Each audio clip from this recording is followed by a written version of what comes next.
In the years after the Second World War, the far-sighted leaders of several Asian and African nations recognized the great need for sustainable rural development. With many of the challenges facing them, poverty, illiteracy, hunger, thirst and disease being similar, cooperation and shared experience was seen as vital to making a difference to all these countries. With this goal in mind, the Afro-Asian Rural Development Organization or ARDO was set up as an autonomous intergovernmental organization in 1962. Since then, ARDO has sought to further sustainable development in the rural areas of both Africa and Asia.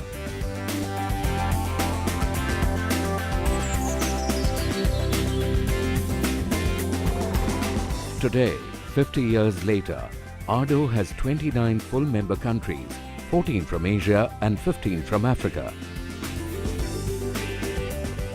In addition, there is one associate member. Together, these member nations work towards the eradication of problems they are all confronted with. Through the promotion of coordinated efforts, understanding, the exchange of experience in areas such as agriculture and rural development, and cooperative action for social change, the member nations aim to bring about positive sustainable change in their own contexts. The Afro-Asian Rural Development Organization, ARDO, came to existence when the newly independent countries in Asia and Africa were in the process of structuring their rural areas and the rural economies and livelihoods. They decided to come together to address these problems through sharing their experiences, technologies, where they were deprived from these technologies and resources from other countries. To make a difference and achieve the mandate it has set for itself, ARDO's activities are broadly focused on sharing or transferring of knowledge and best practices. They may be grouped under two segments: human resource development and the development of pilot projects.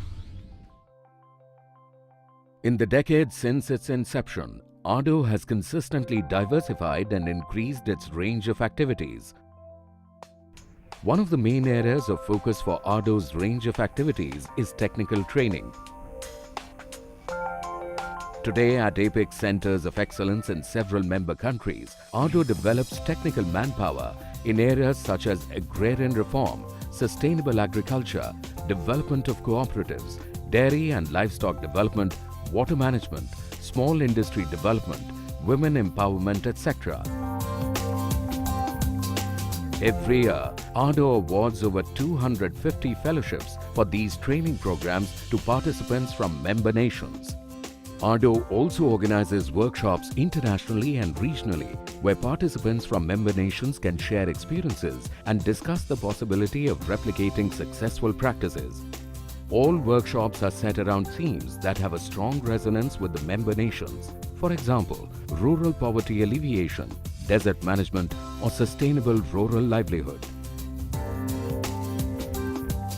ARDO has also facilitated study tours between member nations so government officials and experts can learn from each other's experience. In addition, experts have been deputed to train local people in member nations. ARDO has also encouraged through seminars a steady flow of learning and information from the success of the Japanese agricultural cooperatives. In fact, the technical activities of ARDO have increased over the decades. In the 1960s, we started with human resource development training programs. These programs were increased and diversified. They include, in addition to training, seminars, international and regional workshops, pilot projects, study visits, research studies, and so on. ARDO has encouraged the increased participation of rural women in training courses, workshops, seminars, and developmental projects.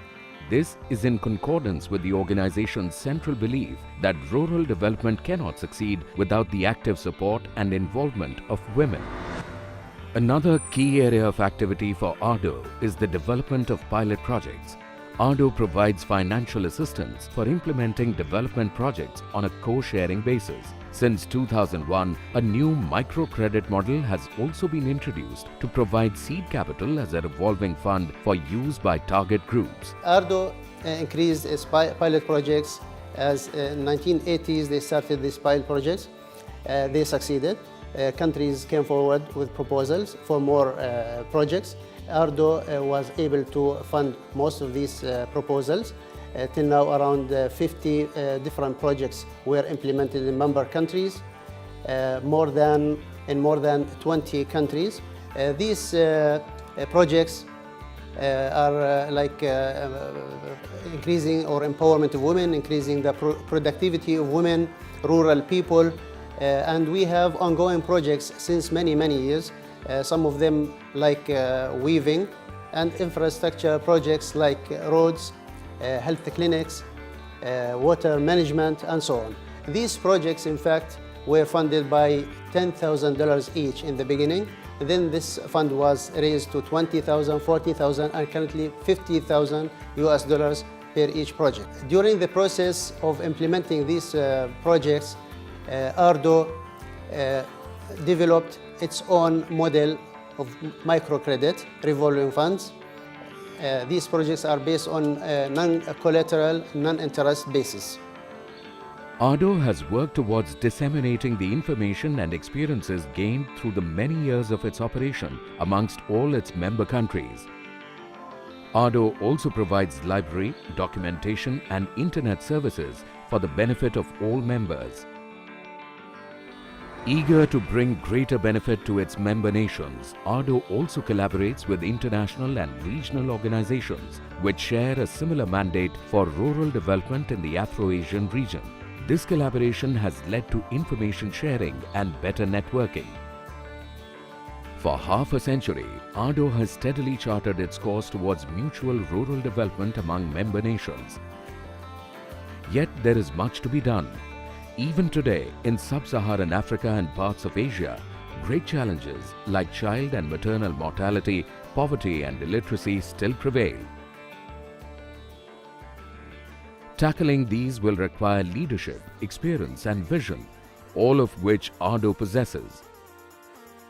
As part of its 2020 vision to make a difference across the board to all its member countries, ARDO aims to concentrate on the poorest of the poor, specifically children and women, through realistic, innovative and sustainable interventions.